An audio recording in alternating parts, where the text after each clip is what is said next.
Mutual fund lesson number 4, RTA ISC. ये क्या होते हैं म्यूचुअल फंड में? RTA registrar and transfer agents और investor service centre mutual fund में बहुत बड़ा रोल प्ले करते हैं। आज हम लोग देखते हैं कि जो भी हम म्यूचुअल फंड में इन्वेस्टमेंट करते हैं, फटाफट हमने यूपीआई से किया, चेक से किया, वो इन्वेस्ट हो जाता है, हमारे अकाउंट से पैसा निकल करके उस पर्टिकुलर म्यूचुअल फंड स्कीम के बैंक अकाउंट में चला जाता है। लेकिन जो हम सुबह उठते हैं अगले दिन तो देखते हैं कि हमारे ईमेल पे एक स्टेटमेंट जनरेट होके आ गया, हमने जो पैसे लगाए उसकी यूनिट अलॉट होकर के उस पर्टिकुलर फंड की हमें जनरेट होके हमारी मेल पे मिल गई। लेकिन सर, इन सब के पीछे एक बहुत बड़ा प्रोसेस होता है जिसे आरटीएस करता है। आरटीएस हर म्यूचुअल फंड के इन्वेस्टर के इन्वेस्टमेंट के डाटा को म्यूचुअल फंड एएमसी के रिकॉर्ड में अपडेट करता है और उस पर्टिकुलर फंड की यूनिट अलॉट करता है। और इसके लिए आरटीएस की टीम, जैसे कि यूजुअली तौर पे बेसिकली दो मेन, सारी म्यूचुअल फंड के लिए दो मेन आरटीएस हैं, एक कैम्प्स ऑनलाइन है और दूसरा के फिनकार्ड करके है। ये दोनों आरटीएस जो होते हैं, ज्यादातर जितने भी म्यूचुअल फंड हाउस इंडिया में काम कर रहे हैं वो इन्हीं दोनों आरटीएस के साथ होते हैं।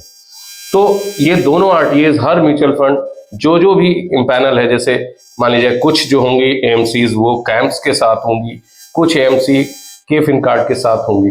तो ये आरटीएस की पूरी जो टीम है ना, ये पूरा इन्वेस्टमेंट का डाटा रिकॉर्ड रखना, आपके इन्वेस्टमेंट के क्या पैसे लगे हैं, नॉमिनेशन अपडेट करवाना, यानी फिर email ID, mobile number update करना, ये सारा काम आरटीएस की टीम करती रहती है। और जिस दिन आप पैसा इन्वेस्ट करते हैं उस दिन उस स्कीम के जो रात में 9 बजे तक जो एनएवी डिक्लेयर होती है वो पूरा पोस्टिंग करती रहती है।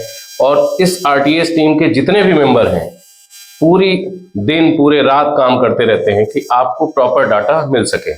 इवन कोविड के टाइम में भी आरटीएस की टीम लगातार काम करती रही और कोविड जैसी महामारी के दौरान जहां सब कुछ हम लोग अपने घर में बंद थे, वहां पर आरटीए की टीम प्रॉपर सैनिटाइजेशन के साथ और प्रॉपर सेफ्टी के साथ आरटीएस की टीम करती थी काम, और हमें प्रॉपर हमारे रिकॉर्ड्स को मेंटेन करती थी। हमें हमारे टाइमलाइन के अकॉर्डिंग हमारे रिकॉर्ड्स भी मेंटेन करती थी और हमें उसके रिकॉर्ड मुहैया भी कराती थी इन फॉर्म ऑफ स्टेटमेंट। और प्रॉपर हमारी मेल पे, मोबाइल पे जो भी कम्युनिकेशन होता है वो आरटीए के तहत ही जाता है। हम लोग भी जब भी इन्वेस्टमेंट कराते हैं तो प्रॉपर आरटीए के टच में रहते हैं और आरटीएस के डाटा को वेरीफाई भी करते रहते हैं कि आरटीएस ने आपके इन्वेस्टमेंट को या आपके जो भी चेंजेस हैं, लाइक आपने अकाउंट चेंज कराया, नॉमिनेशन अपडेट कराया, मोबाइल नंबर अपडेट कराया, ईमेल अपडेट कराया, या फिर आप जो इन्वेस्टमेंट हुए हैं, अगर आपने डिविडेंड ऑप्शन ले रखा है तो डिविडेंड आपको मिले हैं टाइम पे कि नहीं, या रिडेम्पशन आपने किए हैं तो रिडेम्पशन के वारंट इशूज हुए टाइम पे, या आपके अकाउंट में पैसा है वो पहुंचा है कि नहीं, ये सारा काम आरटीएस की टीम करती है। जैसे कि आप देखते हैं कई बार हम एक मूवी देखने जाते हैं तो मूवीज देखने के टाइम पे हम मेन कैरेक्टर को तो देखते हैं जो वहां पे एक्टर का रोल प्ले कर रहा है, वो हीरो बना हुआ है, वो कोई विलेन बना हुआ है या कोई कॉमेडियन बना हुआ है, जो सारे एक्टर होते हैं वो तो हम देखते हैं। लेकिन उस मूवी के बैक में जो और भी रोल प्ले करते हैं उसको हम लोग नहीं देखते हैं, या अनसीन कैरेक्टर वो कहलाते हैं। जैसे कि अगर कोई एक मूवी बन रही है तो उसमें कॉस्ट्यूम डिजाइनर भी है, एक आप ये देख रहे हैं कि एक म्यूजिक कंपोजर भी है, ऐसे बहुत सारे जो हिडन प्लेयर होते हैं। ठीक म्यूचुअल फंड हाउस में भी जब आप इन्वेस्ट करते हैं तो आप उस म्यूचुअल फंड कंपनी को पैसा दे रहे हैं या उस म्यूचुअल फंड कंपनी की स्कीम में पैसा लगा रहे हैं, ये तो आपको पता रहता है। लेकिन उसके पीछे जो बैकग्राउंड में रोल प्ले करते हैं वो आरटीए और आईएससी सेंटर के थ्रू ही होता है। आरटीए आपके रिकॉर्ड को मेंटेन करता हो। दूसरा एक सबसे बड़ी बात, आरटीएस को भी आईएससी भी कह सकते हैं या आईएससी इससे पैरेलल अलग भी हो सकता है।